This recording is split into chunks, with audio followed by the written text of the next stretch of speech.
Finally, Usman versus Burns, the main event, man. We could take a little minute to talk about this, man. So let's highlight the obvious, right? The obvious is this: two former training partners, right? Used to train together at Sanford MMA, both Usman and Gilbert Burns, but Usman, who was supposed to fight Gilbert Burns when he ended up fighting Masvidal because Burns got popped for a positive COVID test or whatever the case may be. Usman says, you know what, man, I need growth in my career at this stage. I need something different. I think I'm going to go up there to Colorado with Trevor Whitman. I think I'm going to go, he's technically under Onyx Sports, but in reality, he's fighting up there at Elevation Fight Team. And, I don't want to talk too much about that, but I wanted to kind of spell that out. My question to you, man, is if you were going to be fighting somebody, if you're going to be doing any type of combat, even sparring or whatever, do you think this matters outside of the familiarity with each other? Like, yeah, that might have been your old buddy or whatever the case may be, but Usman has already said it. He's like, I don't see a face when I'm in there, bro. I just see a human punching bag. I'm just go, you know what I'm saying? Take care of that. What do you think about like just the narrative of this bout? I'm glad you touched on it because I do think the media is making way more a deal of it than it actually needs to be. Because at the end of the day, it's just two dudes stepping in a ring and seeing who's the best, Yeah. And no matter what, no matter even if we're friends on the opposite side, that's what it is. And that's what we signed up on the contract. That's how it goes. Now, like I said, I don't really think it's a big deal, but when they were talking about it, I think the media that brought that out, I think they brought out one nugget of gold in all those interviews. And when asked about it, Usman said, we both know. He's kind of like leading on. But then he finished it with a nugget where he said how tough this fight's going to be. Mm-hmm. And with that little bit, and then Gilbert Burns in his interview saying, we've had wars.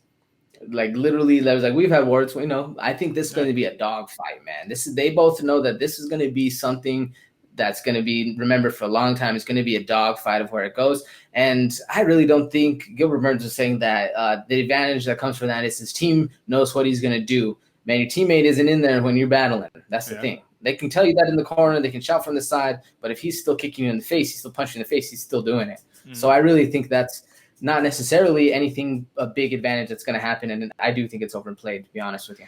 Yeah, I kind of feel the same way. My thing is this, though. I really enjoyed the he knows and I know. We're the only ones that know. But it's different even than, I'm watching these two dudes spar than when you're the two dudes actually in the ring sparring or whatever, right? My thing is this. Gilbert Burns, he says, Usman knows I could submit him. He knows it. I know it. He knows it. It is what it is. And then Usman even responded to that, saying that. And he was all like, the coaches, they got to hype up the JV guy sometimes when the varsity guy leaves or whatever. And I like the banter and the back and forth, but I do think ultimately, I don't know who has the edge, but Burns said it best. He says, listen, man, Usman talking about he won rounds over me. Yeah, he did. And I've won rounds over him. You know what I mean? So at the end of the day, we just gonna get it. And then and I know, all facades aside, that it is going to be a war. So opening odds for Kamaru Usman was at -300, plus 220 for Gilbert Burns. And I was appalled. I was shocked. I was in awe because Usman said it himself. He says Gilbert Burns is absolutely the stiffest competition in the welterweight division, and after him, it's a big drop-off. You know what I mean? He already beat Colby, so I'm sure he's not even counting Colby in that one. But he says after him, it's a huge drop-off, and I don't really know. No one stands out after Gilbert Burns. So with that being said, with Gilbert Burns having so many more weapons than Kamaru Usman, you know what I mean, in terms of being on the ground and being able to throw strikes that he doesn't even need to think about takedown defense because he'll just jump guard or do things like that, man. This is what it comes down to you. Let me just say these couple things, these stats. I lost my wording on that one, but Usman has never been taken down in 12 UFC fights. He's first in control time at welterweight with 1 hour and 53 minutes of control time. He has the second most decision wins at welterweight with 9. He's second in top position time at welterweight with 1 hour and 21 minutes. Third most takedowns landed at welterweight with 47. He averages 3.9 takedowns a fight. And lastly, he's on a 16-fight win streak spanning 8 years. This dude, Kamaru Usman, let's just spell it out, man. He doesn't get the he doesn't get the respect that he absolutely deserves, man. He's on a streak of a streak. Now, as far as Gilbert Burns, he doesn't really have the same accolades. Now, and I do have to mention Henry Hoof, who is, the Sanford MMA head trainer. He's not going to be here for this fight. He said, and Gilbert Burns understands that, so that's neither here nor there. But Gilbert Burns is on an impressive 4-0 run with 2 finishes since moving up to welterweight. He fought at lightweight for 5 years. People forgot about that, but he's definitely not a true welterweight in terms of his career. fourth and bottom time at welterweight with 1 hour and 49 minutes after only 4 fights. And he's on an active 6-fight win streak spanning 2 years across welterweight and lightweight, man. So now that all of the nonsense and on the stats and all that is spelt out, on the feet, who has the advantage in your opinion? I'm really, I don't know about this one, man. I don't think it's as clear cut as either of us are going to describe it as, but who has it to you? I agree with you entirely. I don't think it's as clear cut because I don't think Kamaru Usman is actually the best at anything besides, like he said, mixing it all up. Mm-hmm. And I'm personally right there with everybody else. I've been underestimating Usman from the jump, man. For years and years now, I've been not giving Kamaru Usman the credit he deserves. And I think it does become down to the fact that he's not the biggest talker. But like you said, he can mix it up the best. And I personally am going to give him the advantage on the feet because I think that when Gilbert Burns said the whole thing where he's like, I know I can tap him, where he's like, I got that always in my back pocket. Sometimes he might depend on the back pocket a little too much instead of dealing with somebody that's actually pressuring your face. If you're always looking for the submission, but the dude's never giving it up, you know what I'm saying? It's not there. You know, if the opportunity never presents itself, you can never open the door. But with Marty Usman, or Colby, Marty yeah. Usman, he would always say, or with him being able to apply the pressure and actually mix it up and have that takedown defense as well as a strong ground game and still land some elbows, I definitely think he has the advantage with the pressure both on the feet and on the ground. Well, something that you see in every single Usman fight, almost every single one of them, is that he walks his opponent down and keeps them with their back against the fence the entire fight. Almost every single fight. You know who he didn't, who he wasn't necessarily able to do that with, man, in his last 5? So let me name off his last 5. Jorge Masvidal, Colby Covington, Tyron Woodley, RDA, and Damian Maia. Now, Colby Covington versus Usman, that was a straight kickboxing match, so we're going to disregard that one. But in all the other fights that had a similar trend, Damian Maia was the only one that could stand in the middle or in the center of the cage and go toe-to-toe with Usman. Usman wasn't necessarily able to just kind of dominate him the way he did everyone else until like late in the 3rd round. Now, Gilbert Burns fought Damian Maia as well. And instead of dominating him to a decision, he knocked him out with a left hook in the 1st round, got him out of there quickly, right? My thing is this. When two people so if Gilbert Burns is all about the active guard and about sprawling and submissions and jumping, flying triangles and flying arm bars and stuff, right? And Usman is about, let me put you against the cage and let me clinch you up and do all that stuff. I think that both of them might be a little hesitant to go straight there, at least until the 3rd or 4th round or whatever, till you get sweaty and things like that, right? Where they can't just grab you and hold you down. So I think this fight has the potential to turn into a Colby Covington versus Usman Burns, a straight up kickboxing match. And if that's the case, I like Usman on the feet for the most part because he throws extended combinations. He doesn't just 1-2. He's 1-2, uppercut, body kick, whatever the case may be. Extended combinations is very important. Now, Gilbert Burns, I think he has better head movement. He has better evasiveness, better distance management, and I think that Gilbert Burns is more explosive than Usman. The one thing that you will notice is that Usman likes to get in the pocket, throw extended combinations, and just eat the punches coming back at him. You're able to do that with a Colby Covington who is all about the volume, but I don't know if you can do that with Gilbert Burns who will knock your block off. Tyron Woodley doesn't count because he had virtually no output versus both Usman and Burns, right? So we're not counting that, but nonetheless, man, I think that this is going to be a very interesting bout. And if this were going to go to the ground, right? If this were worst case scenario going to the ground, I mean, who has the edge, man? Who has the edge? Usman is about control and Burns is about finishing you. So what do you think?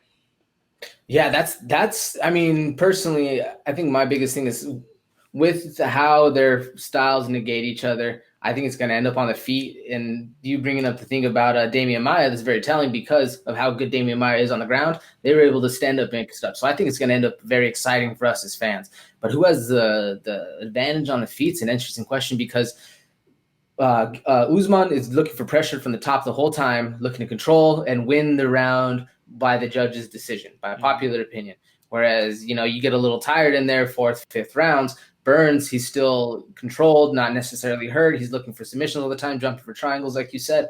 Man, that's going to be actually very telling for us as just practitioners of the sport and fans of the sport to see which is actually a good nowadays because the sport's evolving so much. Which one is going to be the top dog?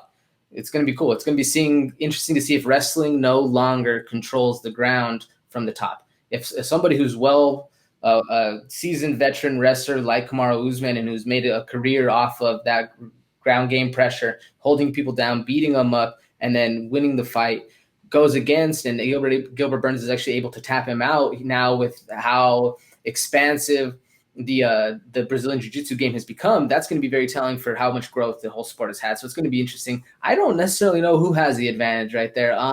If I had to pick, absolutely gun to my head, I'd probably say Gilbert Burns with the ground on the feet. I think the sport's evolving to where people haven't seen and us as both fans and practitioners are tired of seeing the wrestling always win.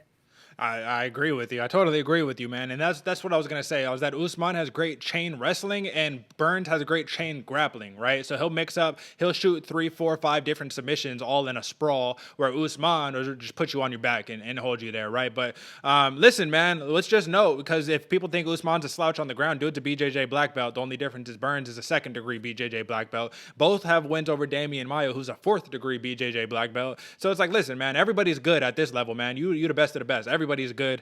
How are you gonna get the job done? And I'm gonna ultimately, this is what it comes down to me, man.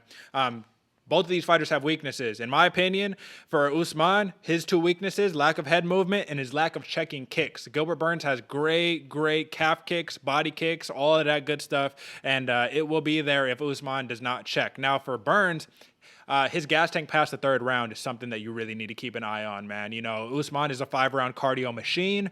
And lastly, Burns will get out of position throwing crazy fucking haymakers. You know what I mean? Like, he doesn't really care, but that comes with the territory when you're such a high-level grappler and you don't care about getting taken down. So he might be a little more tentative because he probably does not want to be taken down, but then he also says, hey, I hope that Usman tries to wrestle me. I hope he does. So I don't know, man. This could be strategic, all that stuff. Nonetheless, who wins this fight and why? Personally, for me, Derek, I'm going Usman by decision, just because I think he's going to take him to deep waters, grind it out. And I think what the deciding factor for me is, and you can ask this for yourself too, what really separates this fight, because they both know each other, they're both so well rounded. Like you said, everybody at this level is extremely talented. What I think the deciding factor is who surprises who first. And I think that change in camp, change in scenery, and more so growth that Usman has been seeing, both monetarily, media-wise, and in his fight style, I think all those factors are going to lead him to have a little more confidence, dragging Gilbert Burns into the deeper water. And I think that's what does it for him. He wins by decision. What about you? What do you think?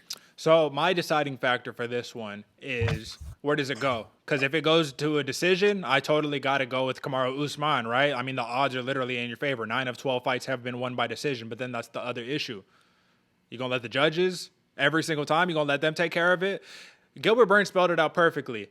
He says, Usman is focused on dominating you to the point where you never want to fight him again. I just want to finish you. I want to get you out of there. I don't want to take it to the judges. And I think that Burns, listen, man, Usman has a big target on his back, and I think that it's really hard for anybody to be motivated after 50-45 and a bunch of people back to back. I think it's really hard to stay motivated to the level where Gilbert Burns is like, dude, I've been thinking, drinking, eating, sleeping, nothing but championship. I need the gold. I had my heart broken when I saw Masvidal was over there fighting Usman when it should have been me. I think that this dude Burns wants it bad, man, and I think that he's going to get it done. I think he's going to knock Usman out in the 3rd round with something crazy, man. Just one of those crazy exchanges where Usman thinks he could just stand in the pocket and eat one. Burns ain't the one to do that too, man. But I do have to just put this last thing out there. We already gave our picks, just for the folks at home. Usman, he has a 5-inch reach advantage over Burns. He has a 76-inch reach as opposed to Burns, and Burns has a 71-inch reach and hasn't fought anybody with a crazy reach like Usman's in quite some time. But they are familiar with each other, so neither here nor there.